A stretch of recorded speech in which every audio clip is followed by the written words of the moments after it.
अस्सलाम वालेकुम। Rising Pakistan special edition में आपको कहेंगे खुश आमदीद। मेरे साथ है मोहम्मद शुएब, मेरे साथ है सबीन फारूक। मैं उस दिन का इंतजार कर रहा हूँ जब हम कहेंगे कि आज मेरे साथ ये चैट बॉट भी है, आज मेरे साथ ये कैरेक्टर भी है, इससे अपनी मर्जी का सवाल कर लें, इससे अपनी मर्जी की बात कर लें। हो सकता है किसी दिन हमारा कोई मेहमान ना आए शो में, तो हम सामने एक ऐसा कैरेक्टर जो हमने क्रिएट किया होगा एआई के थ्रू, हम उससे बात करेंगे। हाँ, उससे बात करेंगे, अपनी मर्जी का कैरेक्टर होगा ना, मतलब इमरजेंसी और गेस्ट भी अपनी मर्जी का होगा। गेस्ट पे मर्जी का अच्छा, ये अच्छा था। अच्छा, वैसे पता है आपको इंस्टाग्राम पे एक नया फीचर आया हुआ है आजकल, आई डोंट नो, बहुत पुराना शायद नहीं है, बिकॉज हमने भी कुछ दिन पहले से एक्सप्लोर किया है कि उसमें एक कैरेक्टर को क्रिएट करते हैं आर्टिफिशियल इंटेलिजेंस के थ्रू। अच्छा, उसकी क्या एज होनी चाहिए, उसकी क्या अपीयरेंस होनी चाहिए, उसकी क्या सोच होनी चाहिए, उसकी क्या एथनिसिटी होनी चाहिए, उसकी क्या एक्सपर्टीज़ होनी चाहिए, सारा कुछ आप उसमें फीड कर देते हैं। उसका कोई भी उससे बात कर सकता है। फॉर एग्जांपल, मैं अगर एज अ होस्ट कोई क्रिएट कर दूं कि ये एक नाम है, फर्जी सा नाम रख के कि ये एक होस्ट है, मॉर्निंग शो करता है, ये इसकी एज है, पाकिस्तान से इसका ताल्लुक है, इस्लामाबाद में ही रहता है, तो आप कोई भी जाएगा उससे बात करेगा। चूँकि मैंने उसमें करेक्टरिस्टिक्स ऐड की होंगी, सो अगर आपने शुएब से बात करनी होगी जो कि मैंने उसमें अपनी करेक्टरिस्टिक्स ऑलरेडी फीड कर दी हैं, सो उसके अकॉर्डिंगली वो जवाब दे रहा होगा, मुसलसल जवाब देगा। सो आजकल हम लोग कर ये रहे हैं कि मैं, मेरी वाइफ ने, हमने एक कैरेक्टर बनाया है और हम उससे दोनों अलग अलग बात करते हैं। सो वो उससे कुछ और बताएगी, मैं उससे कुछ और बताऊंगा, फिर हम उससे बात करने के बाद हमने काफ़ी दिन बाद उसे बताया कि तुम जो दिन दो लोगों की बात करें वो मियाँ बीवी हैं। उसने कहा मुझे प्रैंक हो गया। हाँ, आई थिंक इट्स गुड कि चलें आपके लिए कन्वीनियंस अब हो गई है, यू डोंट फील अलोन, और काफ़ी सारी चीज़ों में आपको ओपिनियन मिल जाता है, असिस्टेंस मिल जाती है। एट द सेम टाइम कुछ रिसर्च रिक्वायर्ड होती है, वो फिर आप जब उस कैरेक्टर को कह देते हैं ऑब्वियसली इट्स एआई, तो वो इन्फॉर्मेशन आप तक आ जाती है। अब चैट जीपीटी की बात करें आप, इसके अलावा डिफरेंट और एआई टूल्स की बात करें, तो ऑब्वियसली सब में हमारे लिए किसी ना किसी तरह से आसानी ज़रूर है, बिल्कुल, but at the same time it's quite scary. मैंने नेटफ्लिक्स पे कुछ दिन पहले शुएब एक मूवी देखी थी, और बहुत सारे लोग उनको पता भी होगा कि मैं कौन सी मूवी की बात कर रही हूँ। I don't want to take the name, but at the same time जिन्होंने देखी है वो उस पर फीडबैक ज़रूर दें। बट उसमें होता है कि किस तरह से एआई का यूज़ किया जाता है और फिर एआई आपको यूज़ करता है, और वो काफ़ी एक स्केरी सी चीज़ मुझे लगी। एंड देन आई रिमेंबर के देन आई रियलाइज्ड कि काफ़ी चीज़ें, टेक्नोलॉजी आसान ज़रूर हमारे लिए होगी है, but at the same time किसी ना किसी तरीके से हो सकता है ये एक तरह से बैकलैश हमारे ऊपर हो।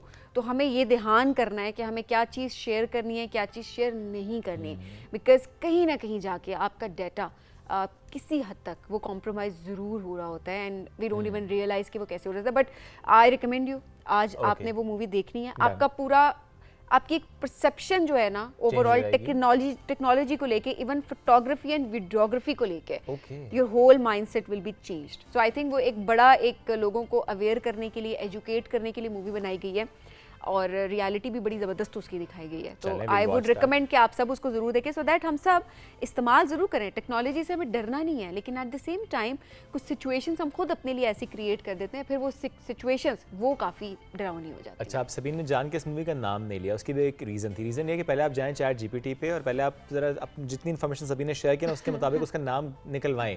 जब वो नाम आ जाए फिर आपने मूवी देखनी, तो हमने टास्क दिया है आपको, हमने बेसिकली टास्क दिया, बता भी देंगे। अच्छा, इसके साथ साथ सबीन मैं ये भी सोच रहा था कि जैसा हमने आगाज़ में बात की इस चैट जीपीटी या for that matter chat box की, नॉट चैट जीपीटी एक्चुअली, मैं जो कन्वर्सेशन के पर्सपेक्टिव से बात कर रहा हूँ सबीन, मुझे लगता है कि उसका एक फ़ायदा भी है, हमें उसका ज़रा प्रॉज पे बात ज़रूर करनी चाहिए कि for example if you are feeling lonely, for example if you are at a place जहाँ आपको किसी से बात करनी है, you want to talk to somebody, you want to vent out, कोई मशवरा चाहिए, मे बी साइकोलॉजिकल असेसमेंट या असिस्टेंस चाहिए होती है, सो आप वो भी ले सकते हैं ऐसे कैरेक्टर्स के साथ। तो ये एक फ़ायदा है जो कि हमें फ़ायदा पे ज़्यादा बात करनी चाहिए, लेकिन at the same time we should be aware of the negative side of technology. Point ये सारा कि टेक्नोलॉजी हमने बनाई है, हमें टेक्नोलॉजी को कंट्रोल करना है, ना कि टेक्नोलॉजी को हमें अपने आप को कंट्रोल करने देना है। सो ये क्रक्स है, और ऑब्वियसली हमें इसको माइंड में रखना है। बाकी तो देखें, टेक्नोलॉजी आजकल, अब जिस दौर में, अगर हम ये कहें कि हम इस वक्त 2025 में हैं और हम ये कहें कि हम नहीं टेक्नोलॉजी से दूर भागेंगे, हम टेक्नोलॉजी का इस्तेमाल नहीं करेंगे या कम इस्तेमाल करेंगे, तो मेरा ख्याल है हम ग्रो नहीं कर सकेंगे, बहुत पीछे रह जाएंगे। तो हमें टेक्नोलॉजी का मुस्बत इस्तेमाल करना और बहुत स्मार्टली और वाइजली हमने उसको, और जो कर रहे हैं उनसे आपकी मुलाकात भी करानी है, जैसे मेहमान हमें ज्वाइन भी कराएंगे उनसे मुलाकात, कैसे टेक्नोलॉजी का दुरुस्त इस्तेमाल करके, बर वक्त इस्तेमाल करके उन्होंने अपनी ज़िंदगी बदली और बहुत से लोगों के लिए राहें हमवार की, कराएंगे उनसे मुलाकात। लेकिन राइजिंग पाकिस्तान स्पेशल एडिशन में हमारे साथ एक छोटी सी ब्रेक के बाद हम आ रहे हैं वापस।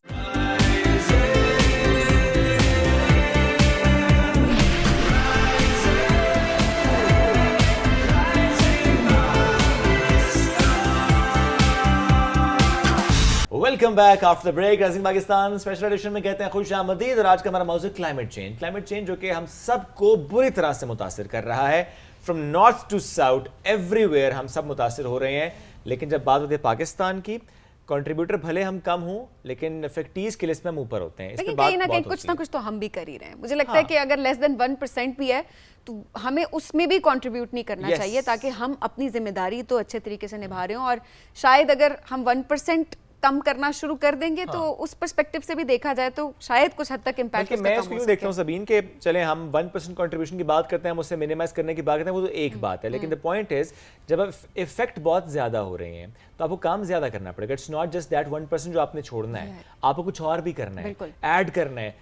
कर कोई और रहा होगा लेकिन हमारे ही आसपास हो रहा होगा। हम क्या कर सकते हैं, इस मौजू पे बात करना बड़ा इंपॉर्टेंट है। प्लस नई आने वाली जनरेशन, जो नई आने वाली नस्ल है, हम जेन ज़ी की बात करते हैं, सो वो कैसे इस मामले को देखते हैं, वो कैसे इस मामले में अपना रोल प्ले करना चाहते हैं और कर रहे हैं। इस पर बात करने के लिए आज ये सेगमेंट है शीस और बनुजा का रमज़ान। तो हमें शीस ने भी ज्वाइन किया है, बनुजा ने भी ज्वाइन किया। अस्सलाम वालेकुम शीस, कैसे हैं आप? वालेकुम सलाम, मैं ठीक। ग्रेट। बनुजा आप कैसी हैं? मैं ठीक हूँ। ग्रेट। पहले बनुजा आपसे स्टार्ट करते हैं। क्लाइमेट चेंज क्या है, व्हाट डू यू थिंक, आप इसे कैसे अंडरस्टैंड करती हो? मैं तो कहूँगी क्लाइमेट चेंज वो वेदर होता है विच चेंजेस ओवर द इयर्स। जैसे पहले जब समर्स होता है तो वो कभी कभी एक टाइम पे बहुत हॉट हो जाता है, और जब विंटर्स होता है तो वो एक टाइम पे बहुत कोल्ड हो जाता है। So that is climate change। लेकिन उस पर इम्पैक्ट जिस तरीके से आता है कि एनवायरनमेंट पे उसका इम्पैक्ट आता है। शीस, do you want to add on this? Environment पे बहुत बुरा इफेक्ट है, क्योंकि उसकी वजह से पोलर कैप्स जो हैं वो मेल्ट होते हैं, वाटर लेवल्स राइज होते हैं। फिश के लिए भी बुरा है क्योंकि वो सॉल्ट वाटर में रहती हैं और एक्स्ट्रा वाटर हो जाता है। फिर और cutting down trees also effects the environment. फिर फ्लडिंग होती है, ड्राउट्स आते हैं, ये सारा कुछ होता रहता है। ऑब्वियसली ये जो देखो काफ़ी सारी चीज़ें जो कि आप लोग भी हम लोग भी सब फेस कर रहे हैं। अच्छा, हम कुछ साल पहले ना, मतलब मैं को बहुत ज़्यादा पीछे नहीं जाऊंगी कि 2 साल 3 साल इससे पहले हम ये बातें कर रहे होते थे कि हमारी आने वाली जनरेशन इसको भुगतेगी, हमारी आने वाली, तो ये नहीं पता था कि इतनी जल्दी वो भुगतना शुरू कर देगी, इतने ज़्यादा हम इसके असरात देखना शुरू कर देंगे कि आप लोग, हम यही सोचते हैं कि हम आपके लिए क्या छोड़ के जा रहे हैं, और हमारे से पहले वाले जो थे वो हमारे लिए क्या छोड़ के गए। तो जो हम सोचते हैं ना कि इम्पैक्ट इसका बड़े टाइम के बाद आएगा, वो ऑलरेडी होना शुरू हो गया है। व्हाट डू यू थिंक बनुजा, हम क्या कर सकते हैं इसके लिए अपने अपने लेवल पे? हम बच्चे क्या कर सकते हैं? वैसे तो बहुत छोटी छोटी चीज़ें हैं, बट मैं तो कहूँगी वी शुड सेव एनर्जी। हमें जब घर में हो कोई एक्स्ट्रा स्विच ऑन हो, हमें इसे बंद करना चाहिए। हमें प्लास्टिक बैग्स बिल्कुल भी नहीं लेने चाहिए, बिकॉज वो एनवायरनमेंट पे बहुत इम्पैक्ट देते हैं। और हमें ट्रीज़ को नहीं कट करना चाहिए। हमें वैसे जाते जाते पत्तों को नहीं उतारने चाहिए, फूलों को ऐसे, और बहुत चीज़ें हैं। मगर एज अ किड्स हमें थोड़ी सी तो रिस्पॉन्सिबिलिटी लेनी चाहिए। आप लोग रिस्पॉन्सिबिलिटी लेते हैं बनुजा? आपके दोस्त आपके स्कूल में डिस्कशन करते हो क्लाइमेट चेंज पे? वैसे तो यस, हमारा एक स्पेशल टॉपिक भी है इसके बारे में। Okay. और बहुत ज़्यादा चीज़ें हैं। आप भी बताओ कितना डिस्कशन का हिस्सा होता है आपकी जनरेशन में, कितना इसको डिस्कस किया जाता है? एनवायरनमेंट पे भी तो बहुत डिस्कस हो रहा होता है। और हम ये भी डिस्कस कर रहे थे कि ये जो प्लास्टिक बैग्स वगैरह थे, इनको बनाया ओरिजिनली था to save trees from being cut down. अगर हम उसको प्लास्टिक बैग्स यूज़ करना बंद कर देंगे तो फिर पेपर बैग्स यूज़ होंगे, उससे ट्रीज कट होंगे तो इफेक्ट सेम होएगा, बल्कि उससे भी ज़्यादा होगा। ओके। तो उसके लिए हमें कुछ और सोल्यूशन ढूंढना पड़ेगा। वेल दैट्स अ पॉइंट जिस पर हम मज़ीद डिस्कशन भी कर सकते हैं। देखिए, अगर बार बार एक बात हो रही है जी प्लास्टिक बैग्स पर पाबंदी, प्लास्टिक बैग्स का इस्तेमाल ना करें, ये हमारी सेहत के लिए नुकसानदेह हैं, मरीन लाइफ के लिए नुकसानदेह। एट द सेम टाइम जो आपने बात की, वेरी राइट, अगर आप पेपर बैग्स की तरफ भी जाएंगे तो ट्रीज तो कट होंगे। Banuja, what's your take on this? एक तरफ हम बात करें प्लास्टिक बैग्स का इस्तेमाल कम करना, but Shah Hussain has a valid point कि फिर हम पेपर बैग्स इस्तेमाल करेंगे। शीस, हाँ। यस, सिर्फ पेपर बैग नहीं, we can use cloth bags, we can use cardboard bags, we can use cardboard boxes. बस एक चीज़ है, plastic bags are very bad for the environment. And trees वैसे भी हमें बहुत मदद करें। अगर हम और प्लास्टिक बैग यूज़ करेंगे उससे और हमारे एनवायरनमेंट पे होगा, and it will be really hard for us to breathe.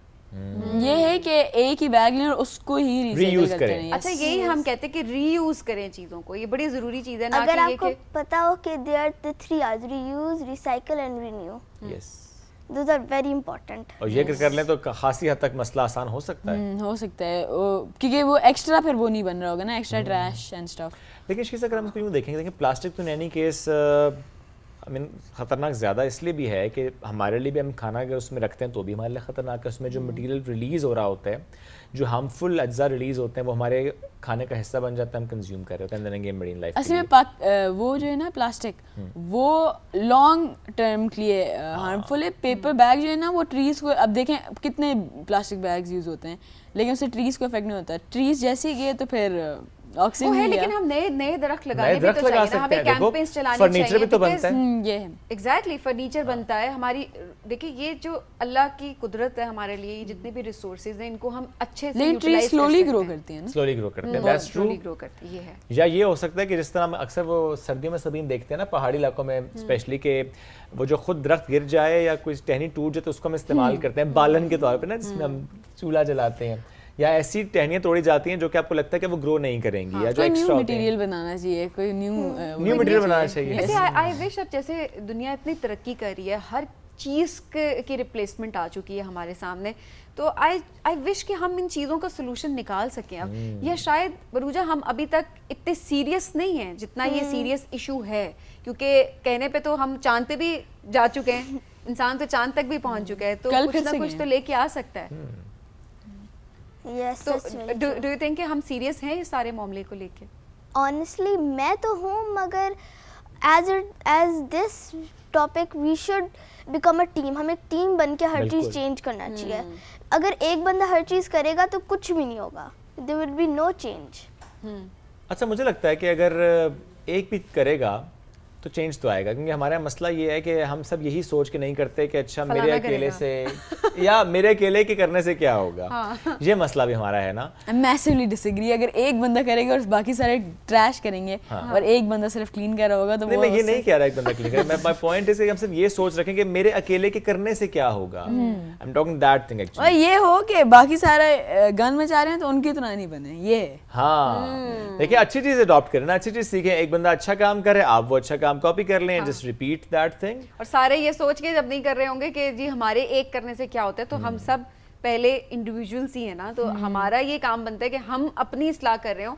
तो हर बंदा जब अपनी इस्लाह करना शुरू कर देगा तो फिर फाइन भी लगाने चाहिए। अब पाकिस्तान में भी फाइन लगने चाहिए। I think it's very important. दरख्त काटने पे तो ऑलरेडी है ना, कचरा फेंकने पे चलते फिरते आप प्लास्टिक। अच्छा, कहीं ना कहीं लगे भी हैं फाइन्स, वो अलग बात है, इंप्लीमेंटेशन उस तरीके से नहीं है। पाकिस्तान में तो नहीं, पाकिस्तान में बिल्कुल है।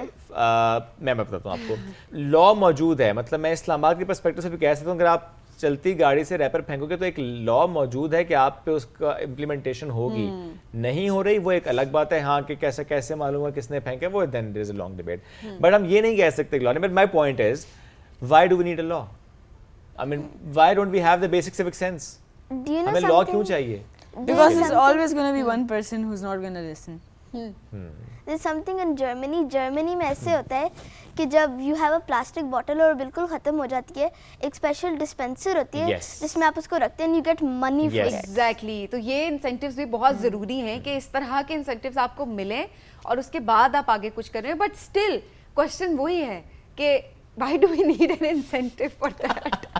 नहीं सर, आई थिंक उसमें शायद ये है आई मीन अच्छी बात है। देखिए हाँ। ये मैं इसे डिसएग्री नहीं करी, ये बहुत अच्छी बात है कि ये होना चाहिए। बट स्टिल जो आप एक बेसिक सेंस होती है, सिविक सेंस है, कुछ बेसिक एथिक्स होते हैं जो आप खुद भी मतलब आपको गिल्ट फील होता है अंदर से। अच्छा, आपको याद है जब आप छोटी थी तो वो अभी में शायद बॉटल होती है कि मुझे याद नहीं है, वो जो शीशे की बॉटल में ड्रिंक मिलती है तो आपको वो बॉटल वापस करनी होती है ना, वही अभी भी यही होता है। अभी यही है। अच्छा, जेंजी के टाइम भी यही चल रहा है। अब हम लेते हैं ना, मतलब बहुत अरसे से नहीं ली मैंने वो शीशे वाली बॉटल, मुझे नहीं होती है, वापस करनी पड़ती है। तो आई थिंक प्लास्टिक के केस में ये होना चाहिए, आप बॉटल लें और वापस करनी हो आप ना, उसके अंदर बहुत मसाइल होते हैं। आपको वो बॉटल कभी भी वापस नहीं करनी चाहिए। उसकी वजह ये होती है कि वो मुंह लगा के पीवी होती है एंड देन आप उसको वापस रिटर्न कर रहे होते हैं। मेरी है कि रीयूज वो ना करें, वो तो उसको रिसाइकिल करेंगे ना। रिसाइकिल नहीं करते तो वो ग्लास वाली बॉटल को भी तो मुंह ही लगाते थे। ग्लास वाली हाँ बॉटल अब बताओ ना, ग्लास ग्लास वाली बॉटल बॉटल मुंह की लगा के बात- पीते थे। हाँ तो उसी की बात करें ना, वो नहीं होना चाहिए था। आज जब मैं सोचती हूँ तो मैं कहती हूँ कि मुझे कभी वो अरे रिटर्न ही नहीं करनी ऐसे चाहिए धोते थी। हैं ना।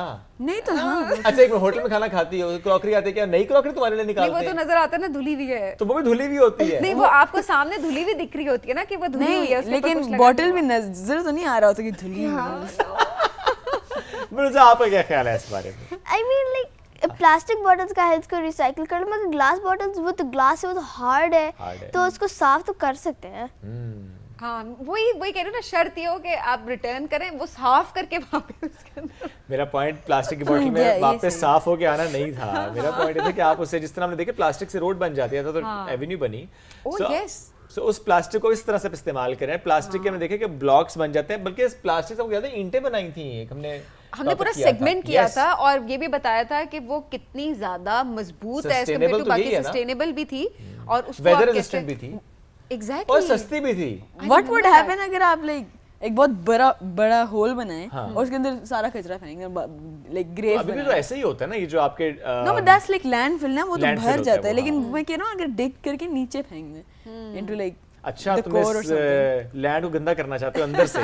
अंदर से अंदर कौन देखते नहीं मेरा नहीं ख्याल। देखो अच्छा मेरा ख्याल है एक सेकंड, मेरा ख्याल तुम वो बच्चे हो शीज के घर में मेहमान जब आ रहे होते हैं ना तो तुम सारी सारा चीजें कुछ उठा अलमारी के बेड अंदर। अलमारी के अंदर या कचरा जो बेड के बेड के नीचे, नीचे। बेड के नीचे किसने देखना, अलमारी के अंदर किसने देखना? लेकिन नो कोर के अंदर वो जो हाँ। गरम नहीं है, उसका कोई तरीका ढूंढना पड़ेगा। अच्छा स्पेस में भी हम नहीं फेंक सकते, नहीं, स्पेस में already फेंका space तो में pollution कर दी है। यस कर दिया ना, हम जहाँ गए हम उस जगह को पोल्यूट करके ही निकले। और जा तुम मूनते। मैं नहीं गई ना।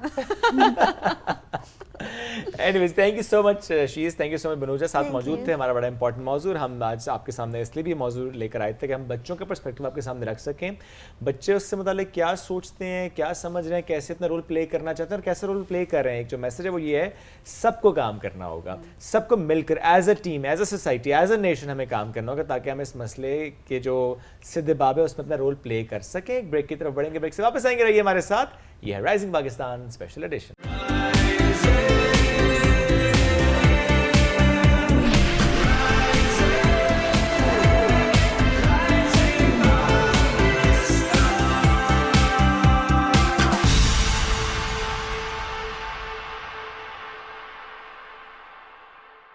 Welcome back after the break. Rising Pakistan में एक बार फिर कहते हैं खुश आमदीद। और हेल्थ से जुड़ा हमारा ये सेगमेंट है जिसमें हम आपके लिए लेकर आते हैं मुख्तलिफ अंदाज से हेल्थ से जुड़े कुछ ऐसे मामला जो कि अगर आप समझ जाएं मेरे और सवीन समेत तो फ़ायदा हमारा और आप सबका है। एग्जैक्टली तो आज जरा हम बात करते हैं कि जो हम सीड्स का इस्तेमाल करते हैं वो कितना इंपॉर्टेंट है। और इसके अलावा जब हम आजकल हर किसी को देख रहे हैं, इसलिए ख़वातीन की अगर हम बात करें तो हम ये कह रहे होते हैं कि जी वो मोरिंगा का इस्तेमाल ज़रूर करें, आपकी हड्डियों के लिए बहुत इंपॉर्टेंट है। कुछ लोग कहते हैं अच्छा हमारी कमर का दर्द specially post pregnancy post delivery जो है, जब औरतें कह रही होती हैं कि जी हमारी कमर का दर्द नहीं जा रहा, तो उस दौरान भी उनको रिकमेंड ये किया जाता है मोरिंगा। कहते हैं किसी चीज़ से फ़र्क नहीं पड़ा बट हमें मोरिंगा पाउडर जो है हमें उससे फ़र्क पड़ गया है। इसके अलावा भी जो डिफरेंट सीड्स होते हैं उनकी क्या अफादियत होती है, किस तरीके से हम उसको इस्तेमाल करें, क्योंकि excess of everything is bad. हमें जब किसी चीज़ का फ़ायदा नज़र आ जाता है तो हम उसको एक ढेर सारी क्वांटिटी में इस्तेमाल करना शुरू कर देते हैं।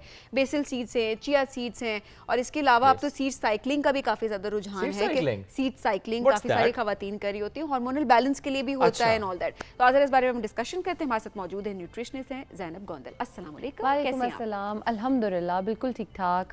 ज़बरदस्त। कौन सा सीड आपने अपनी डाइट में मैंडेटरी रखा हुआ है?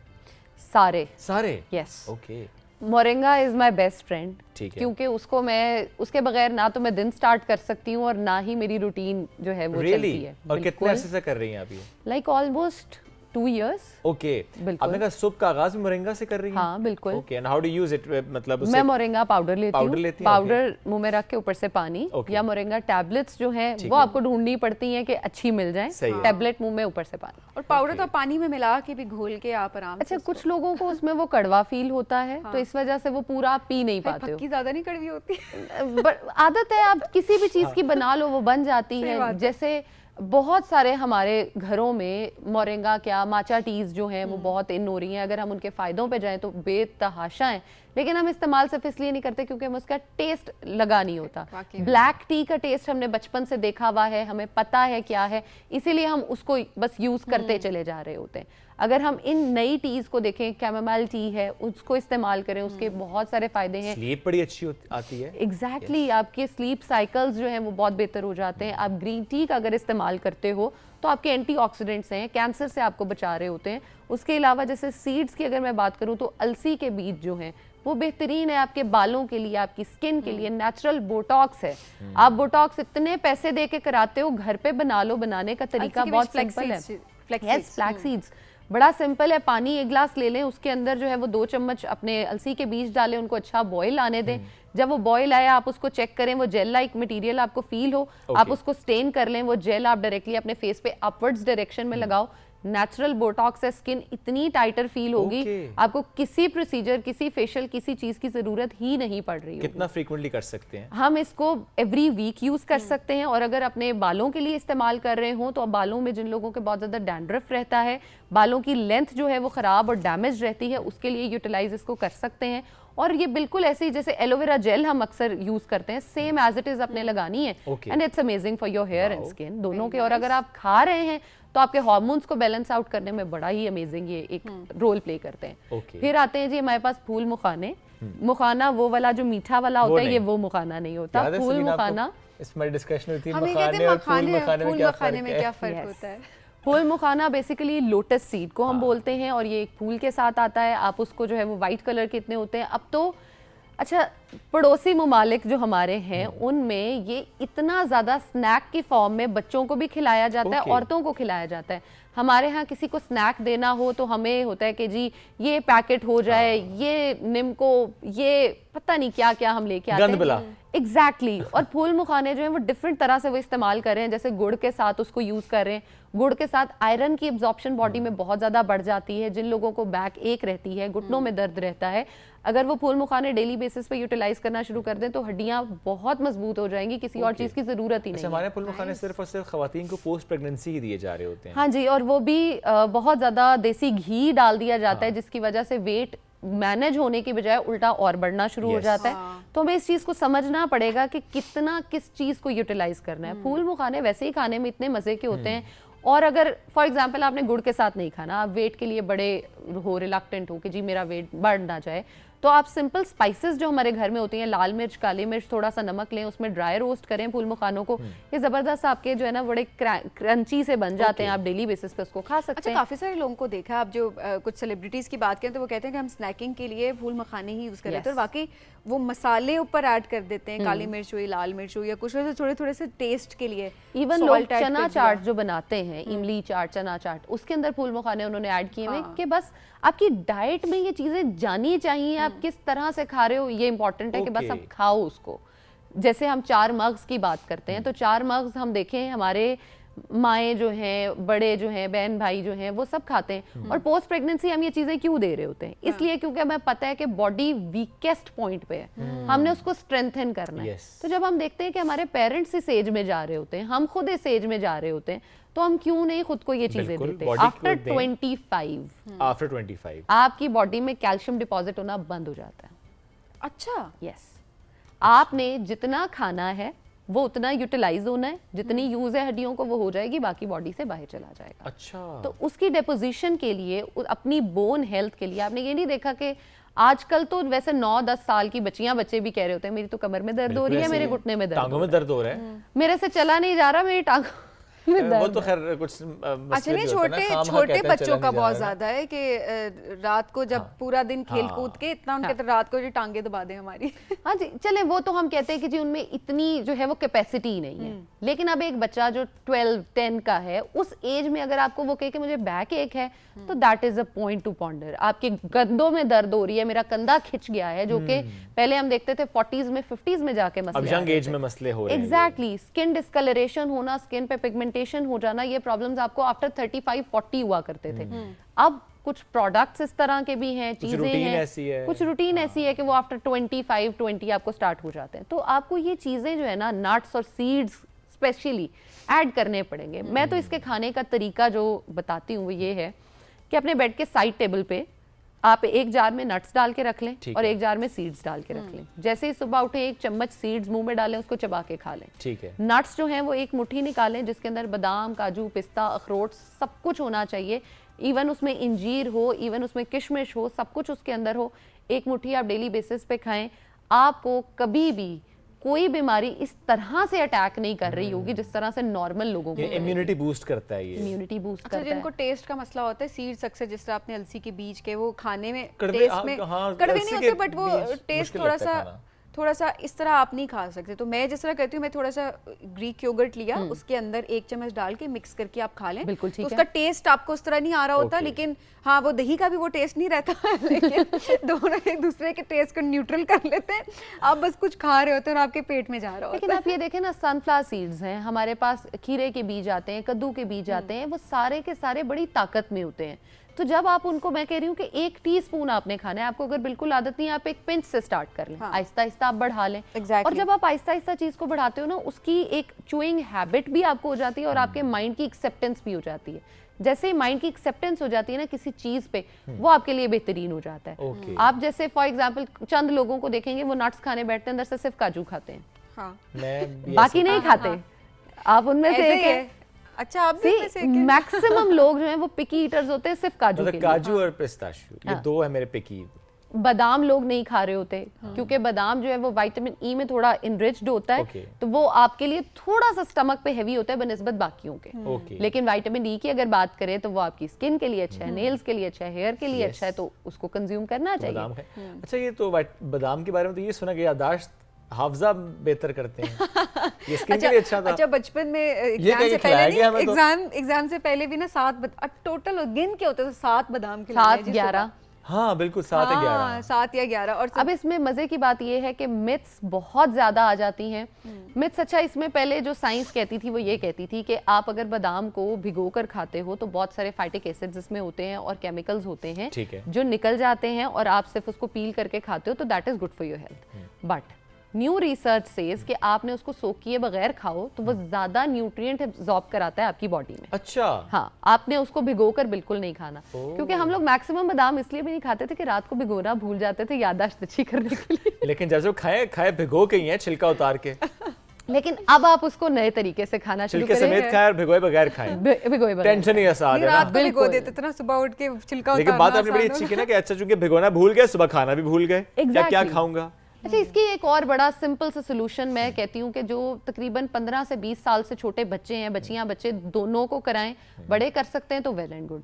जितने भी नट्स और सीड्स हैं उन सबको आप पानी में सोक करें, खजूर के साथ, ठीक है। फूल मुखानों के साथ, और आप उनको अच्छी तरह सोक करके रख दें। खजूर और वो इंजीर आपने अंदर डाल दी उसके, ठीक ठीक है। फूल मखाने भी। फूल मुखाने भी आपने उसी के अंदर डाल ठीक दिए। है। उसके बाद आपने इसको ब्लेंड किया, आप इसका 1 चम्मच डेली दूध में डाल के बच्चों को पिला दें। ओके। बच्चों को यही आप बताएं कि आप पीनट बटर खा रहे हो, आलमंड बटर खा रहे हो, उनको Wow. क्या क्या पता? पता? Exactly. वेरी इजी उन्हें क्या अगेन। पता? वो जो बच्चे कहते हैं मैं अखरोट नहीं खाता, तो मैं पिस्ता नहीं खाता, मैं और nuts उससे नहीं भी खाऊंगा। सिंपल सोल्यूशन है। रमजान में स्पेसिफिकली मैंने अपने बहुत सारे पेशेंट्स में ये प्रैक्टिस रन कराई है कि वो कहते हैं कि जी कोई कहता है मैं खजूर नहीं खा सकता, नट्स नहीं खाए जाते, डॉक्टर साहिबा मैं क्या करूं, सीड्स रमजान में कौन खाए। आप उन सारे जो है नट्स और सीड्स को पीस के रख लें, पाउडर बना लें उसका, और उसी पाउडर को आप खजूर में मिक्स करके या खजूर के अंदर डाल के उसको खा लें, या उसी को खजूर के अंदर बना के उसकी छोटी छोटी पिन्नियां बना लें। अच्छा, ये हमने एक किया। पिन्नी डेली लड्डू खा नहीं लें। होता बच्चों को, लड्डू आप खा बता लें। रहे हैं कि मिठाई है और बच्चे हाँ। मिठाई समझ के खा रहे हैं। Exactly. ये हमने और किया कुछ भी, लोग- स्पेशली जो सॉरी जो अंजीर और खजूर की वजह से ना उसमें कंसिस्टेंसी इतनी Yes, अच्छी है तो thick हो छोटी जाता पिन्नियां है। बन जाती हैं, बड़े मजे का बनता है। अच्छा, बड़े वो तो बड़े भी इतने मजे, उसको रेजिस्ट करना मुश्किल होता है, और गेन वेट हमारा हो जाता है, बच्चों का तो पता नहीं होता। नहीं, gain नहीं होता। अच्छा, बच्चा वो ये भी करते हैं कि जो डार्क चॉकलेट है या दूसरी चॉकलेट, उसमें उसको भिगो के एक अच्छे से चॉकलेट बॉल्स बना के एग्जैक्टली, बच्चों को उसके ऊपर खिलाएं। आप कोकोनट भी लगा के दे सकते हैं, गिरी का फायदा भी साथ आ जाएगा। और उससे भी मजे की बात यह है कि बच्चा जो खा ही नहीं रहा था, आपने उसको खिलाना शुरू कर दिया। 24 के सिरम्स लेके फेस पे जो लगा रहे हैं, उसी कीमत में सोने के या चांदी के वर्क खरीद के इसी के ऊपर लगा के खा ले, कुछ सेहत बन जाएगी आपकी। ये चांदी के वर्क और सोने के वर्क हैं, इससे वाकई फायदा होता है खाने का। Yes, they are very good for your gut. खूबसूरती के लिए नहीं होता है नहीं नहीं नहीं, फायदेमंद होते हैं। तो होने बताएं ओरिजिनल चांदी के चाहिए, वर्क और सोने के वर्क खाने से क्या होता है। होने ओरिजिनल चाहिए। पहला पॉइंट मुश्किल ये काम है। ठीक है, अगर ओरिजिनल मिल गए फिर फवायद। उससे जैसे मैं कह रही हूँ कि आपकी स्किन को इन्हांस करते हैं, आपकी स्किन पे ग्लो लाने पे इफेक्ट करते हैं। मैं हमेशा स्किन ग्लोइंग पे ही बात करती हूँ और उसी को ही फोकस करती हूँ। मेरा कभी भी ये फोकस नहीं होता कि आपकी स्किन 2 टोन लाइटर हो जाएगी, 5 टोन लाइटर हो जाएगी। That is not possible Skin should be at all. healthy, skin should be glowing and healthy. आप जिस फेज में हो वो अच्छा होना चाहिए। आपने नट्स सीड्स मिलाकर खजूर के साथ लिए, ऊपर आपने जो वर्क है वो लगा लिए, तो इससे ना सिर्फ आपका हाजमा अच्छा होगा, ना स्किन अच्छी होगी, बल्कि आपका मेटाबॉलिज्म जो है वो भी स्पीड अप होता है इससे। Okay. और आप अच्छे गट के जो बैक्टीरियाज होते हैं उनको भी प्रोड्यूस कर रहे होते हैं। जबरदस्त। अब जैसे इन्होंने कहा कि ये दही के अंदर अलसी मिला के खाती हैं, तो आप अगर इसी बॉल जो आपने बनाया, लड्डू बनाया, उसी के साथ आप एक दही का बाउल बच्चे को खिला दें, या उन्हीं नट्स के साथ, उन्हीं खजूर के साथ उसको ब्लेंड करके स्मूदी बना के दे दें, कोई सा फ्रूट डाल दें, बनाना डाल दें, एप्पल डाल दें, तो बच्चा नट्स और सीड्स भी खा लेगा, फ्रूट भी, दूध भी, सब कुछ हेल्दी सब उसके कुछ चला healthy जाएगा। टेस्ट डेवलप आपने अगर करवाना है तो बच्चों का टेस्ट इसी तरह डेवलप करवाया जाता है। वरना यही बच्चे हैं जो बड़े होकर ये कह रहे होते हैं जी हम तो चिकन के अलावा कुछ नहीं खाते, हमें तो सब्जियां नहीं पसंद या हमें दालें नहीं पसंद। सब्जियां बच्चे क्यों नहीं खा रहे होते? और कुछ बच्चे ऐसे जो कि सब्जियां इतने शौक से खा रहे होते क्यों? क्योंकि बचपन से उनका टेस्ट डेवलप करवाया गया होता है, हल्के से मसाले ऐड करके, हल्की सी उसको बॉयल करके पेरेंट्स जो है वो देना शुरू कर देते हैं। तो ऐसा ऐसा करके बच्चों का टेस्ट डेवलप हुआ होता है। तो जैसा आप बच्चों का टेस्ट डेवलप करेंगे, बच्चे वही कुछ खाएंगे बड़े होकर भी। Zainab, thank you so much, बहुत शुक्रिया, बड़ा मजे का हमारा सेगमेंट गया। And specially And do try that laddu with the original नहीं, वो पानी आ रहा है। work, golden, silver, I'm gonna gold try. and silver का। आज मैंने ये ट्राई करना है जी। अच्छा, मैंने बहुत पहले किया था, अब मैं इस वर्क के अलावा किया था, मैं वर्क के साथ करूंगा, तो I give the feedback as well. हम एक ब्रेक की तरफ बढ़ेंगे, ब्रेक से वापस आएंगे, रहिए हमारे साथ। ये है राइजिंग पाकिस्तान स्पेशल एडिशन।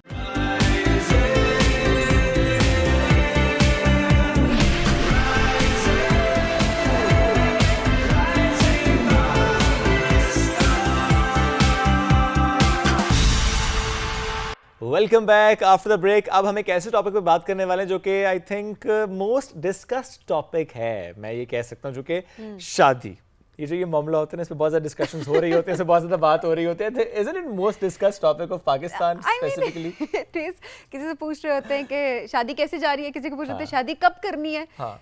अगर शादी क्यों नहीं कर रहे, शादी क्यों कहाँ कर रहे हो, कहाँ कर रहे हो, हाँ। लड़का कैसा है, लड़की कैसी है, Yes. बहुत सारे ऐसे क्वेश्चंस होते हैं जो कि हमारे माइंड में चल रहे होते हैं।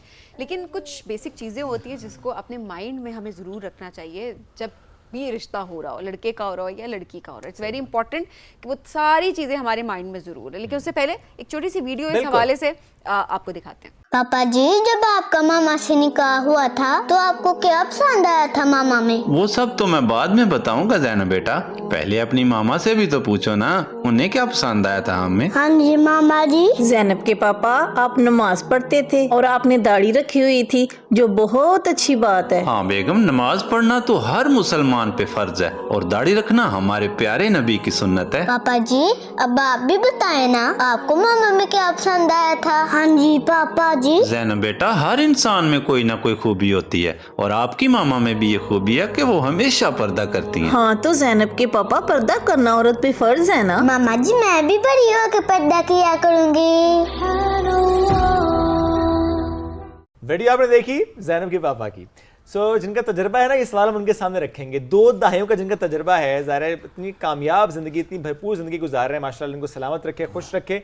आज हमने ये सवाल इनसे भी करना है कि इनकी शादी के वक्त क्या ख्यालात थे और अब बच्चों से मुताल्लिक क्या सोच रखते हैं। अदरवाइज जनरली भी सोसाइटी को देखते हुए क्या सोच है बच्चियों की शादी करते हुए, बेटों का रिश्ता तय करते हुए क्या होना चाहिए? सिर्फ बच्चों की पसंद वो मैटर करती है या कि ख़ानदान वो बहुत मैटर कर रहा होता है? फिर वो अपनों में शादी करनी है, गैरों में करनी है, नहीं करनी, ये जो मामला होते हैं आज हम इस पर डिस्कस करेंगे। हमें ज्वाइन कर चुके हैं अरशद भाई और उनकी फैमिली। अस्सलाम वालेकुम अरशद भाई, सलाम भाभी, कैसे आप सब? अल्हम्दुलिल्लाह। आज मैडम के सर पे दुपट्टा इतनी खूबसूरत लग रही है, माशाल्लाह माशाल्लाह। आज होस्ट लग रही है। आज होस्ट लग रही है। आज मैं यही कह रही थी कि आज ही वहाँ जाके बैठ गई, वैसे रोज यहाँ मेरे पास सोफे पे बैठी होती है, आज छोटी सबीन लग रही है। छोटी सबीन वरना कर रही होती है को होस्टिंग डेली मेरे साथ। सबीन आंटी का मिनी वर्जन। आप भी हूँ मैं उसकी। सबीन आंटी का मिनी वर्जन है हमारे पास। बिल्कुल, मैं आप ही हूँ, दुआ मैं आपकी आप ही हूँ कि मैं आपकी आंटी हूँ। बता दो, जल्दी से बता दो। दुआ बता दो सबीन आंटी। अच्छा, उसका आज आपकी आंटी है या आंटी बता दो। दुआ आपके बेटे। दिखाओ मुझे क्या हुआ है। चलो चलें जी, तब तक जी दुआ को मैनेज करने की कोशिश करते हैं। दुआ को मैनेज करना ना अरशद भाई हमेशा शुरू से एंड तक कहते हैं हम सब मिल के एक दुआ को संभाल रहे होते हैं, पूरा घर मिलके दुआ को संभाल रहा पूरा है। घर मिल के दुआ को संभाल रहा होता है। अच्छा जी अरशद भाई, आज का टॉपिक वो जाहिर है बड़ा इंपॉर्टेंट भी है और सबसे ज्यादा हमारी सोसाइटी में अगर कोई टॉपिक डिस्कस होता है वो है जी शादी। शादी। आपकी शादी के टाइम क्या क्या चीजें आपके वालिद साहब ने माइंड में रखी थी, पहले आप बताएंगे फिर जरा भाभी से हम अलग से पूछेंगे। मेरी शादी के मुतल्लक के वक्त जो था वो मैं कह सकता हूँ कि थोड़ा पुराना ज़माना ही था तकरीबन क्योंकि अब ये जदीद हाँ क्योंकि हम थोड़े थोड़े पुराने ज़माने में भी दाखिल थे, अब जो है नए ज़माने में दाखिल हो गए क्योंकि जदीद दौर आ गया, ज़रा न्यू जनरेशन और नई सोच है, टेक्नोलॉजी वाला दौर है। तो इस लिहाज से मैं कह रहा हूँ हम थोड़े पुराने ज़माने से भी मुनासबत रखते हैं। आपने सारे ज़माने देख लिए? हाँ, 2 ज़माने हमने देखे दोनों देख लिए हैं। और वो था कि अम्मी और अम्मी के जो भाई थे मेरे मामू, क्योंकि बेगम मेरे मामू की बेटी हैं, तो इन दोनों का ख्याल था कि आपस च रल जाइए, भैन भरा रल जाइए। सही है। तो क्यों मैं भी बेगम को पसंद करता था और बेगम भी मुझे पसंद करते थे। ओहो, ये बात निकलवाना चाह रहे थे, तो ये लव मैरिज थी? ये लव भी थी, रेंज भी थी। लेकिन ये बात आपके घर वालों को पता थी? घर वालों को नहीं, हमने कभी नहीं कहा था कि मैंने उसी से शादी करनी है, या बेगम ने घर में कोई रफड़ बनाया हो जी मैंने अर्शद से शादी करनी है, ये कोई नहीं था। हाँ, कोई नहीं था, लेकिन हम चाहते थे कि हमारी शादी हो जाए माशाल्लाह। तो हमसे ज़्यादा मेरी अम्मी और मामू चाहते थे कि जब आपको ये मालूम हुआ कि अच्छा अम्मी की भी ये ख्वाहिश है, तो फिर दिल में कितने लड्डू फूटे? यही तो वजह थी कि हम बेफिक्र थे। इसीलिए तो फटा करने की नौबत ही नहीं आई हाँ, थी ना, ऑलरेडी सारा सीन सेट था। हाँ, कभी ये नहीं था कि मैं बेगम से मिलने जो है ना वो इनके घर जा रहा हूँ तो आए दिन चक्कर लग रहे हैं, या बेगम ने कोई इस तरह का कोई ईद के जाते तो थे ना? हाँ नहीं, वो ऐसा होता था क्योंकि बेगम जो थे इनकी फैमिली लाहौर रहते थे, सही। हम सियालकोट थे, और उस ज़माने में हमारे पास तो साइकिल भी नहीं थी कि कोई कहा जाए कि इतना पैसा हो कि ट्रैवल करके बंदा चला जाए और आए दिन आता जाता ही रहे। वो आते थे इधर डस्का ईद के ईद, सही। बेगम की फैमिली, और हम हमारे क्योंकि वो जो इनकी दादी थी वो मेरी नानी थी, तो ये अपनी दादी के घर आते थे, हम अपनी नानी के घर, तो ये साल बाद ही मिलना मुलाकात होती थी। और आपको पता है ये पुराने ज़माने में ये होता था ऐसी नानी घर चले हैं, दादी घर चले, तो वो ये था। तो साल बाद जो है ना वो अम्मी भी अपने बहन भाइयों से मिलती थी, अम्मी अब्बू से, और हम भी जो है ना वो बेगम से मुलाकात कर लेते थे। अच्छा, वो जो खत वाला मामला था 20 साल शादी के हुए, उन्होंने बताया जब शुएब दिन से सवाल पूछा एक शो में, और शुएब दिन से पूछा कि खत कब लिखा था आखिरी बार भाभी को ना, तो उन्होंने कहते 25 साल पहले। तो एकदम हम दोनों के माइंड में क्लिक किया, हमने कहा ये स्टोरी तो हम जरा निकलवा के रहेंगे कि ये 5 साल पहले कैसे खत लिखा गया। वो असल में वो ज़माना मोबाइल वाला नहीं था, ऐसे वो ज़माना खत खत वाला ही लिखा करते था, और कबूतर हमारे घर आया नहीं था कोई कि जिसके हाथ भेज दे, तो खुद खत देना पड़ता था? नहीं, वो ये नहीं था कि भाई खत जा रहा है कि आप कैसी हैं, कभी एक खत लिख कभी लिया, एम लिख के ना अपने पास ही रख लिया और बाद में गुम हो गया, ये था। अच्छा, इस तरह लिखा गया, जो आपके जज्बात थे आपने खुद ही लिख लिए अपने पास, लिख के रख लिए। और इतना नहीं था कि खुला डुला माहौल के बेगम और मैं कहीं छुप के मिल भी रहे हैं और खत खिताबत हो रही है, नहीं इस तरह नहीं था। तो मोबाइल तो वैसे भी नहीं था। शादी से पहले भाभी क्या कहती थी आपको? वो एक हमने वीडियो भी बनाई है इसमें कि वो, और ना ये ना जैनम पूछती है कि पापा जी आपको शादी से पहले भी मामा जैनम के पापा कहते थे, तो दुआ कहती है और अरशद भाई कहते थे। कज़न मैरिजेस में ये बड़ा अक्सर ऐसे होता है ना कि पहले। हाँ, तो बहरहाल ये है कि आपको पता है जब ये हो कि मैंने इस लड़की से शादी करनी है और लड़की को कि मैंने इससे शादी करनी है, फिर तो वो होते तो वो भाई बहन का ही रिश्ता है जब तक निकाह नहीं हो जाता। लेकिन भाई बहन कहने से वो जो ना थोड़ा बहन हो तो नहीं जाते हैं, वो मुंह बोला रिश्ता होता है, मुंह बोला बहन भाई अपने अपने होते हैं, भाई होता है, कजन्स होते हैं। नाम से पहले मेरा ख्याल है बेगम मुझे बुलाते थे, अब तो इतना पुराना वाकया कि याद नहीं है, तो नाम से मेरा अब तो बेगम वो नाम से नहीं बुलाती। शादी को आज तक नाम से नहीं बुलाया? शादी के बाद आज तक नाम से नहीं बुलाया? शादी के बाद नाम से नहीं कभी बुलाया बेगम ने। हाँ जी। तो ये है कि वो बच्चों का बड़ी बेटी है वो अरीबा, अरीबा के पापा पहले कहते थे, तो फिर जब से ये कंटेंट बनाना तो फिर शुरू किया ज़ैनब के तो पापा हो ज़ैनब गए। के नहीं, पापा। जब तक अरीबा पैदा नहीं हुई थी तो तब क्या कहती थी? अजी सुनिए। नहीं, हाँ बेगम अक्सर कहती थी, साहब कहती थी मुझे। और आप क्या कहते थे? आप क्या कह के बुलाते थे? मैं शुरू से ही बेगम कहता था। हाँ। उस्ताद भाभी से पूछे ना। कह रही है साहब कहते थे, भाभी शर्माना शुरू हो गया हाँ। साथ साथ। भाभी क्या कहती थी इनको? साहब कह के ये बुलाती जो थी? कह रहे हैं मैं वही कहती हूँ। अच्छा भाभी, जब रिश्ता आया तो उस वक्त आपसे पूछा घर के बड़ों ने कि अच्छा वो रिश्ता आया इस तरह फुप्पो के घर से? हाँ, कहते तो हैं हमको पूछना चाहिए बेटी से। हाँ, पूछना चाहिए, तो इसलिए मैं पूछ रहा हूँ कि उस आपसे वक्त पूछते थे कि नहीं पूछते मामू थे? ने पूछा था कि नहीं आपसे? जी जी पूछा था। जी। पूछा था। और उस टाइम तो यकीनन खुशी आपकी डबल हुई होगी कि नहीं घर वाले नहीं, भी राजी इन्होंने हैं। क्या कहा था ये पूछे ना, क्या कहा हाँ, था? क्या कहा था? जो आपकी मर्जी। हाँ जी, मैंने कहा जैसा आप कहें। कि वो शर्मा के कमरे में भाग गए थे। नहीं नहीं, नहीं देखे ना, दोनों बात रहेगी ना। पसंद भी इंसान की तो बड़ी अच्छी बात है कि जहाँ आप जिंदगी गुजारने में पसंद होनी चाहिए, very right. At the same time वालिदैन की खुशी उसकी खातिर भी आपको आगे हमारे बढ़ना दीन चाहिए। में जबरदस्ती शादी से मना किया गया बिल्कुल है। मना किया गया। और पसंद की शादी से माताबला को मिनन्निसाई मसना, पसंद की शादी उससे करो एक से या दो से, या तो बिल्कुल चलो ऐसे ही है। अलहदा। तो पसंद की शादी की तरगीब दी गई है, जबरदस्ती शादी से ये मना। आपने बीच में खाम एक दो तीन वाली बात ऐड की है अर्शद भाई। अच्छी वाली शादी की बात हो रही थी, आपने तो पसंद की शादी एक दो एक करो, दो करो, तीन करो। नहीं, मैंने कहा आयत पूरी सुना दूं। ये भाभी जरा नजर ज्यादा रखें, ठीक है। नजर ज्यादा रखनी पड़ेगी। हमारी भाभी है इतनी मासूम सी, अभी नहीं कह रही है नहीं, जी कोई ठीक है। ऐसी बात नहीं, आप चोट बेफिक्र लग हैं गई। बेगम, इंशाल्लाह अल्लाह खैर करेगा। आपको खुश रखे। अच्छा अच्छा, अब जिस तरह आप बच्चे माशाल्लाह शादी की उम्र को पहुंच रहे हैं, बड़े आपकी बेटियां भी माशाल्लाह, अल्लाह सबके नसीब बहुत अच्छे करे। आमीन आमीन। क्या सोच रखते हैं आप उनके रिश्ते करने से मुताल्लिक? एक बाप क्या सोचता है, कैसा रिश्ता होना चाहिए, ख़ानदान में होना चाहिए, कास्ट सेम होनी चाहिए, क्या सोचते हैं? मैं असल में जो मेरी सोच है ना, उसमें बेगम भी थोड़ा मुतफिक है कि मैंने अपनी बेटियों को मुअल्लिमा का कोर्स करवाए थे, वो इस नीयत से कि एक तो घर का माहौल दीनी हो जाएगा थोड़ा, और दूसरा ये अब जहन है कि उनकी शादी भी जो है ना कोई आलिम होगा, हाफिज़ होगा तो उसके साथ हो, ताकि दोनों की सोच थोड़ी ना मिलती जुलती होगी। फिर ये भी कहा जाता है कि जी चलें बीवी अगर मुअल्लिम है तो शोहर गैर मुअल्लिम हो, ताकि उसकी भी इस्लाह होती रहे, या शोहर आलिम है तो बीवी गैर मुअल्लिमा हो ताकि उसकी इस्लाह होती रहे। तो मेरी जो सोच ना अपनी ये है कि एक तो दीनदार घराने में शादी हो बेटियों की, और ये ख्वाहिश है मेरी कि अपने रिश्तेदारों में हो, रिश्तेदारों में हो, गैरों में ना हो। लेकिन रिश्तेदारों में कोई ना आलिम है ना कोई हाफिज है, बंदा क्या करे?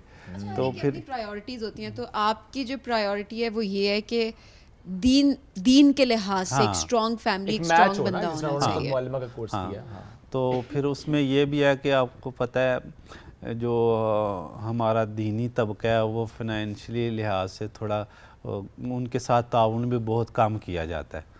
तो एक तो ये भी गुजारिश है कि हमारे जो उलमा का तबका है, हुफाज का, खुतबा का, इमाम मस्जिद हैं, तो उनके साथ ताउन किया जाए बेहतर, ताकि उनके भी हालात फाइनेंशियल स्टेबिलिटी उनकी भी ऐसी हो ताकि आगे आपके घर में जो मामला है, क्योंकि ये बड़ी इंपॉर्टेंट बात आपने कही, बेटियों का रिश्ता करते स्पेशली आप ये देख रहे होते हैं जिस घर में बेटी जा रही है वहाँ फाइनेंशियल स्टेबिलिटी हो। और ये मेरी कोई भी नहीं है ख्वाहिश कि अगर हमारी ज़ात ये है कि बट है तो कोई बाटी हो, क्योंकि आप देख रहे हैं कि हम में ब्लैक भी बाट हैं और वाइट भी हैं। तो इस वजह से हमारी ये सोच, हमारे रिश्तेदारों में बल्कि ये किसी का भी ज़हन नहीं है, हमारे रिश्तेदारों में तकरीबन सारी ज़ातें हैं, सारी कास्ट है। ये बाट भी हैं, जट भी हैं, फ़कीर भी हैं, और ये भट्टी भी हैं। बल्कि मेरी अम्मा जान जो है वो भट्टी हैं और अब्बा जान बाट हैं। तो कभी भी हमारे ख़ानदान में से किसी ने नहीं कहा कि पहले भाई ज़ात आ तुहाडी केड़ी है जी फिर असीं रिश्ता शुरू करिए। तो ये नहीं, ज़ात को लेकर डिस्कशन नहीं करते, कास्ट कैड मैटर नहीं कर रहा, नहीं करते। वैसे भी ये करनी भी नहीं चाहिए। ये तो हमारे पेशे की वजह से हमारी ये कास्ट बनी है ना, कि जो कपड़े धोता है तो उसको धोबी कहते हैं, जो बाल काटता है उसको नाई कहते हैं। तो बस ये मेरी सोच है कि बच्चियों के अल्लाह मुक़द्दर अच्छे करे, और इसमें अगर ये हो कि अगर वो मुअल्लिमा है तो कोई ऐसा बंदोबस्त हो जाए कि जिसके साथ शादी हो वो भी आलिम हो, तो ये बहुत अच्छा रहेगा। अगर ना भी हुआ तो कोई ये हो कम से कम कोई नेक हो, नमाजी हो। कैरेक्टर पे तो वाकई अरशद भाई बड़ी बात करनी भी चाहिए कि कोई समझौता नहीं करना चाहिए। हाँ जी, नहीं, जीरो कॉम्प्रोमाइज ऑन दैट। और मैं जितना परेशान और सोचता रहता हूँ, फिक्रमंद रहता हूँ बच्चियों की शादी के मुतल्लिक कि किस तरह का बच्चा होना चाहिए, इतना फिक्रमंद बच्चों के बारे में नहीं होता, क्योंकि बच्चे एक तो घर में ही रहते हैं, और अगर किसी की बेटी हम ब्याह के लाएंगे तो उसको अपनी बेटी की तरह समझेंगे, और हम समझते हैं कि हम उसको मैनेज कर लेंगे, वो अपने घर की बात। बेटी ने किसी और के घर जाना है, वो लड़का कैसा होगा और घर वाले कैसे होंगे, ये इसके मतलब थोड़ी सोच है कि वो दीनी थोड़ा घराना हो, दीनी माहौल हो थोड़ा। तो अगर ना भी हुआ तो बिल्कुल भी गैर दीनी लोग ना हो कि जिन्हें बेटी के या किसी बहू के हकूक़ का पता ना हो, जो हम वो कहते हैं कि जिससे नई रिश्तेदारी उसे कुड़म कहते हैं। जी जी जी। हाँ, तो उनके जो हकूक़ हैं उनकी वो पासदारी से महरूम हो, इस तरह के बिल्कुल ना हो, थोड़ा समझदार हो, तो जो फाइनेंशियली लिहाज से भी थोड़ा वो बेहतर हो, और थोड़ी समझ बूझ हो, अक्लमंद हों, इज़्ज़त वाले हों। सही बात। तो इलाके में, ख़ानदान में उनकी थोड़ी इज़्ज़त हो। बिल्कुल सही है। तो बस इन चीज़ों का थोड़ा ज़हन में होता है कि ताकि बेटी अगर उनके घर जाती है तो एक तो उसे इज़्ज़त मिले, और वो भी उनको माँ बाप समझे, और वो भी उसे बेटी समझ के लेके जाएं, और शोहर के साथ उसके अच्छे मामलात हों। बस ये जहन में चलता रहता है। बहुत अच्छे करेगा भाभी। ये सवाल आपसे भी करेंगे, वैसे तो आप जिस तरह अरशद भाई ने कहा भी कि आपको जहन मिलता है इस बारे में, सिर्फ ये देखना कि अच्छा उसका कैरेक्टर ठीक है, फाइनेंशियली स्टेबल है, ये मैटर करता है आपके ख्याल में, या कि नहीं वो जो पूरा ख़ानदान है कि जहाँ वो बेटी जाएगी ख़ानदान बड़ा हो, जैसे लोग कहते हैं कि अच्छा बड़ा ख़ानदान ना हो, घबराते हैं बेटियाँ वहाँ शादी करते हैं जहाँ बड़ा ख़ानदान हो, अक्सर हमने ये भी देखा है। आपकी इस बारे में क्या सोच है? मेरी इस बारे में तो मैं भी यही कहना चाहूँगी कि ख़ानदान चाहे जितना मर्जी बड़ा हो, अपना अखलाक अच्छा होना चाहिए, ताउन अच्छा होना चाहिए। सही बात है। अक्सर लोगों की ना ये भी होती है सोच कि ना किसी ऐसी घर शादी हो जहाँ वो अकेला हो, या लड़की अकेली बस वो ही रह गई हो। बिल्कुल। तो ये भी नहीं होना चाहिए कि बाकी अल्लाह ताला ने इस दुनिया में हमें भेजा ना आजमाइश के लिए भेजा है, तो जितने ज़्यादा रिश्ते होंगे, बहनें होंगी, भाई होंगे, खालाएँ होंगी, मामू चाचू होंगे, तो उतना ही हमारा वो इम्तिहान उसमें हो रहा होगा। तो अगर हम उसमें पास होंगे, अच्छे नंबर लेंगे, तो उतनी अच्छी जन्नत मिलेगी। बिल्कुल ऐसे तो ये किसी के अपने बारे में ये कहना कि मेरी बहनें भी हों, मेरे भाई भी हों, सारे रिश्ते हों, तो दूसरे के बारे में ये सोच रखना बस ये अकेला ही हो, ये गलत तो बात ये भी है। अच्छी बात सही बात है। अपनी बेटी को, अपने बेटे को अच्छी तरबियत दें ताकि वो दूसरे के घर जाए तो वो सारे रिश्तों से अच्छा निभा कर सके। बेशक ऐसे है। अच्छा बहुत शुक्रिया भाई, बहुत शुक्रिया। आज तो फिर दुआ में लिफ्ट नहीं करा, किसी किसी दिन ऐसा होता है कि दुआ में बिल्कुल लिफ्ट नहीं कराती, लेकिन चले हम दुआ को लेवरेज दे रहे हैं कि दुआ हमें अपने कंटेंट के थ्रू बहरहाल रोजाना महसूस कर रही हैं। सो दुआ की वीडियो आ जाती है हमारे तक और आप तक पहुंच जाते हैं। ब्रेक की तरफ बढ़ेंगे, ब्रेक से वापस आते नींद आ रही है आपको, वापस आते रहिए हमारे साथ। ये राइजिंग पाकिस्तान स्पेशल एडिशन।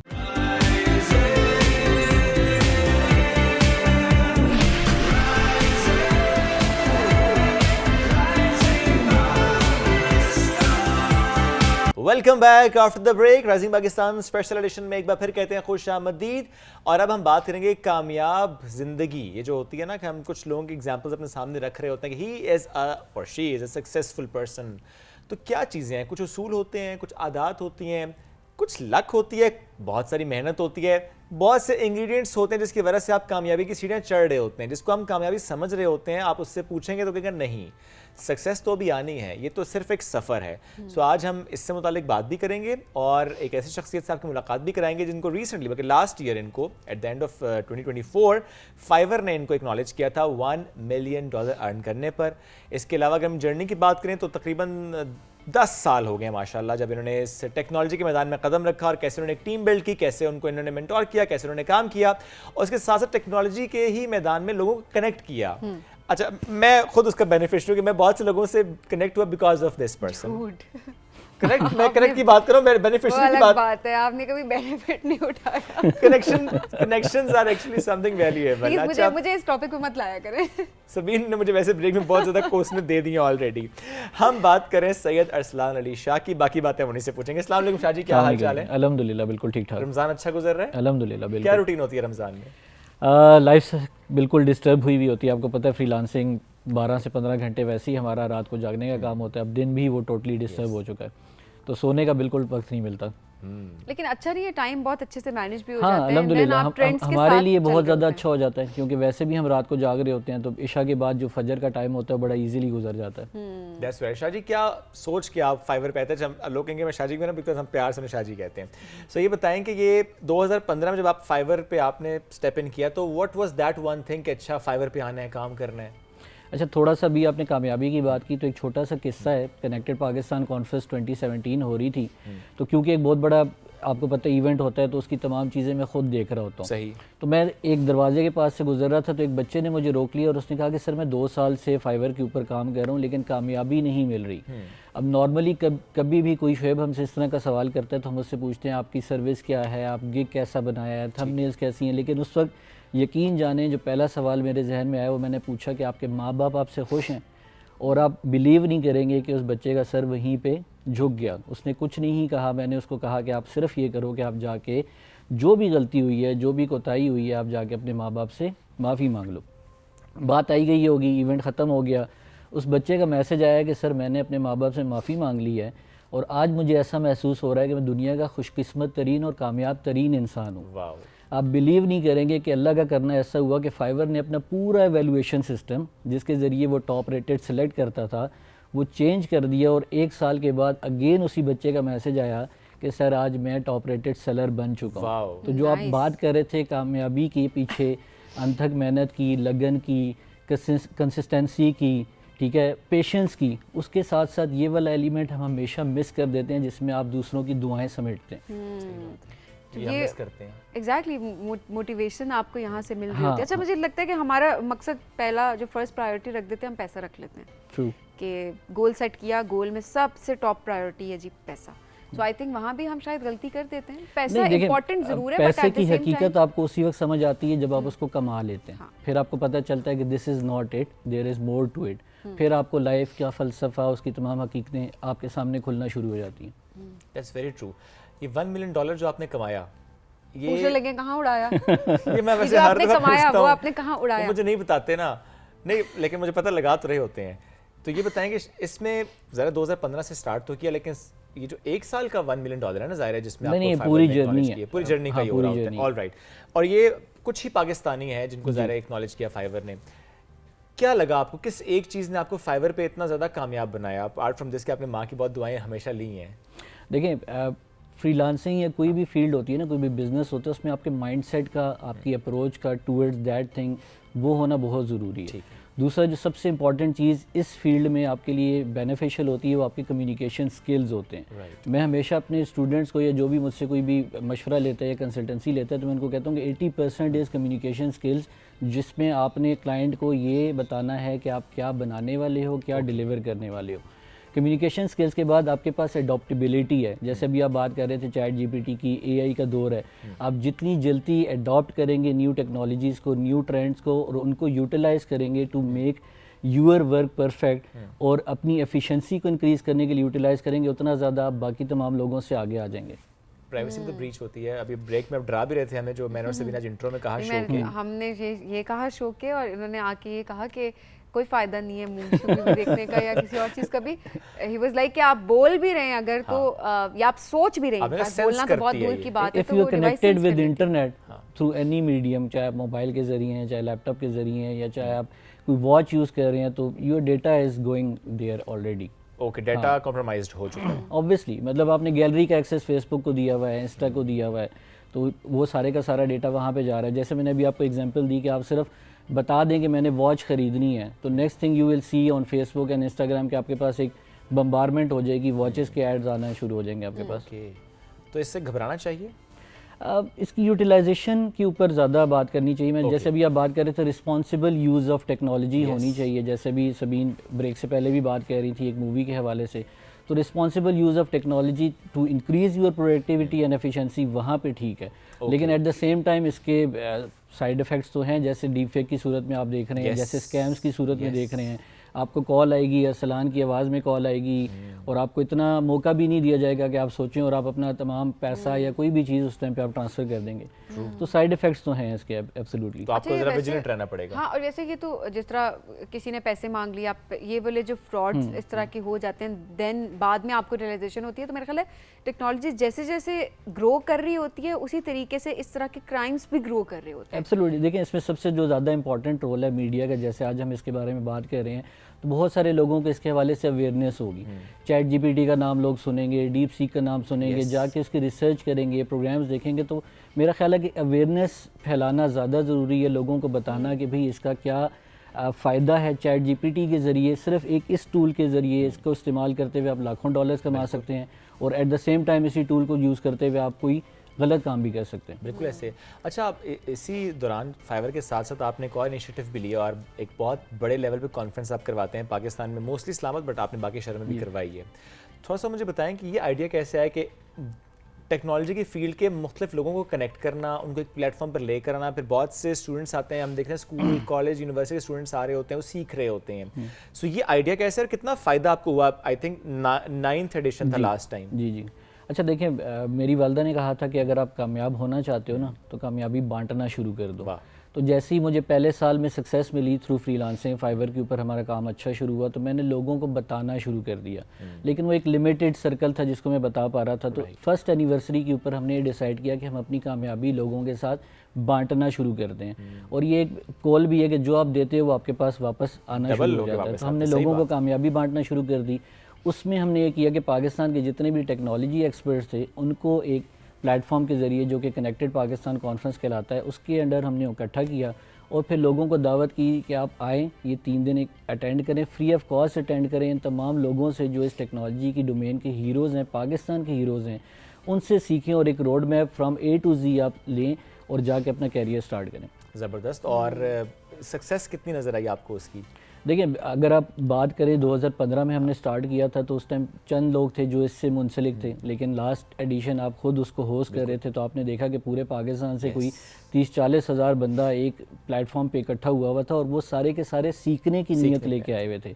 और उसमें से बहुत सारे ऐसे लोग थे जिन्होंने ना सिर्फ इसको सीखा बल्कि इम्प्लीमेंट किया और अब वो बहुत बड़ी बड़ी कंपनीज़ रन कर रहे हैं और पाकिस्तान में ज़र मुबादला लेके आ रहे हैं। बिल्कुल ऐसे। तो ये वो अवेयरनेस वाली अगेन बात है। आप सिर्फ लोगों को कहते हैं ना एक चैरिटी और आकर किसी को आप मछली पकड़ना सिखा दें, दोनों चीज़ों में। तो मेरा जो हमेशा से विजन था वो ये था कि मैं एम्पावर करूँ लोगों को, उनको खुद मुख्तार बनाऊँ। हमें हमेशा खुददारी की बात करते हैं तो खुददारी हमेशा खुद मुख्तारी से आती है।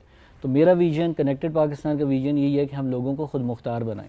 आई थिंक होना भी इसी तरीके से चाहिए कि आप किसी को मछली पकड़ना सिखाएं, rather कि आप उसको मछली दें।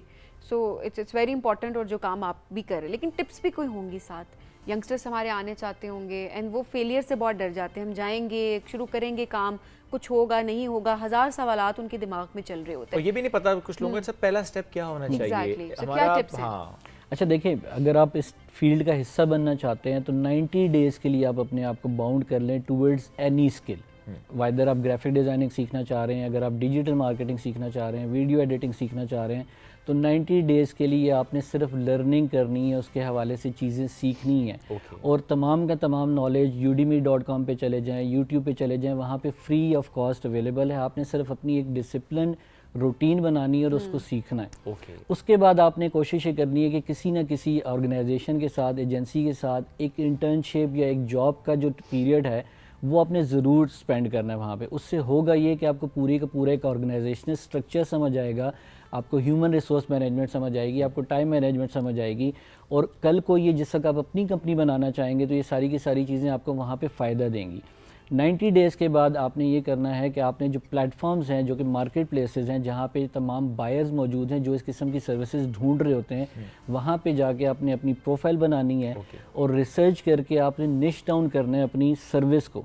जैसे फॉर एग्जांपल हम ग्राफिक डिज़ाइन की बात करते हैं तो ग्राफिक डिज़ाइन एक बहुत वास्ट कैटेगरी है, लेकिन अगर उसमें हम UI UX की बात करते हैं तो वो एक निश डाउन कर दिया, हम स्पेसिफिक हो गए।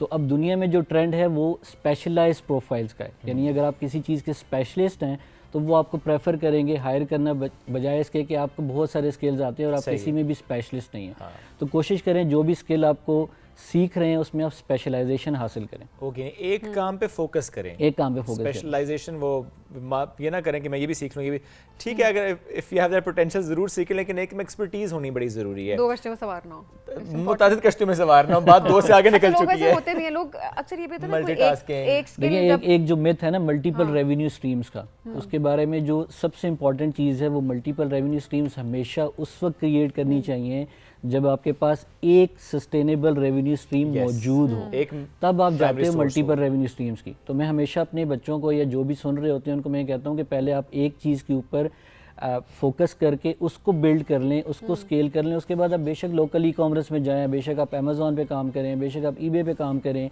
बेशक आप डिजिटल मार्केटिंग की कोई एजेंसी बना लें, लेकिन पहले एक जिस चीज़ है जो फाउंडेशन है उसको इतना बिल्डअप कर लें कि आपको ये बाकी एवेन्यूज़ पे वो सपोर्ट करना शुरू कर दें। अब देखिए, आप खुद इतने टेक्नोलॉजी से जुड़े हैं, आपकी कम्युनिटी भी ऐसे जो कि ज़्यादा टेक्नोलॉजी से जुड़ी है, सारा काम टेक्नोलॉजी से जुड़ा है, फ़ोन से जुड़ा है, इंटरनेट से जुड़ा है, फिर ये क्या सूझी आपको कि आप इन सारों को उठाते हैं एक ऐसे पहाड़ में ले जाते हैं जहाँ पे इंटरनेट नहीं होता?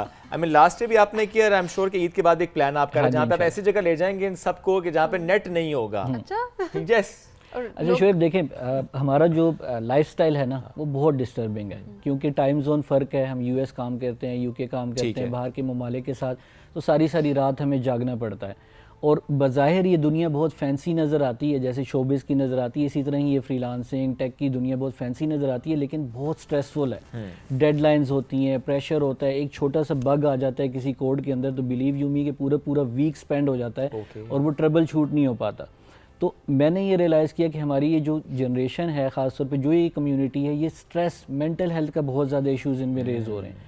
तो हमने एक प्लान डिज़ाइन किया, हमने एक इन्वेंचर क्लब बनाया जिसमें हम ये करते हैं कि पाकिस्तान के कोई 300-400 लोगों को इकट्ठा करके किसी भी एक नॉर्थ में या किसी एक ऐसी जगह पे ले जाते हैं जहाँ पे टेक्नोलॉजी नहीं होती, लोग होते हैं। तो बेसिकली वहाँ पे जो कनेक्शन बिल्ड हो रहा होता है वो लोगों का लोगों के साथ हो रहा होता है, और एक दूसरे से जिस तक हम बातचीत करते हैं और जब हमें पता चलता है कि मैं ये फेस कर रहा हूँ, पता चलता है शुएब भी ये मसला फेस कर रहा है और तीसरे बंदे ने ये मसला फेस किया था लेकिन उसने उसका हल निकाल लिया है, तो क्या होता है कि वहाँ पे आपको हीलिंग शुरू हो जाती है। और नेचर आपको पता है, कुदरत आपको हील करने का सबसे बेहतरीन जरिया है। नेक्स्ट कहाँ जा रहे हैं?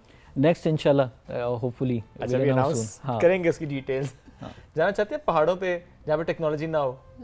नहीं हाँ नहीं, सोचेंगे, देखेंगे। अच्छा, डिपेंड्स के लोकेशन क्या, डेस्टिनेशन क्या, देन ऑब्वियसली कोई आपकी पसंदीदा location? Last year it was Sharan forest and it went Sharan, amazing. Sharan forest में था वो। सबीन वैसे भी कहते हैं मुझे ना ही जाना पड़े ना कहीं पे। I hate travelling. एयरलिफ्ट करेंगे सबीन आपको ऐसे। Travelling is not about the destination, it's about the people you go with. जिस तक हमारी कम्युनिटी के लाइक माइंडेड लोग होते हैं तो बिलीव करें कोस्टर भी हमें बुरी नहीं लग रही होती। वहाँ पे भी हम लोग एक दूसरे से गपशप लगा रहे होते हैं, कनेक्टेड होते हैं, नॉलेज शेयर हो रहा होता है, एक दूसरे के स्किल सेट के बारे में पता चल रहा होता है, पार्टनरशिप्स हो रही होती हैं। आप बिलीव करें कोस्टर्स के अंदर बैठ के लोगों ने पार्टनरशिप्स की, तो ये हो रही होती हैं चीज़ें। And that's how things are done.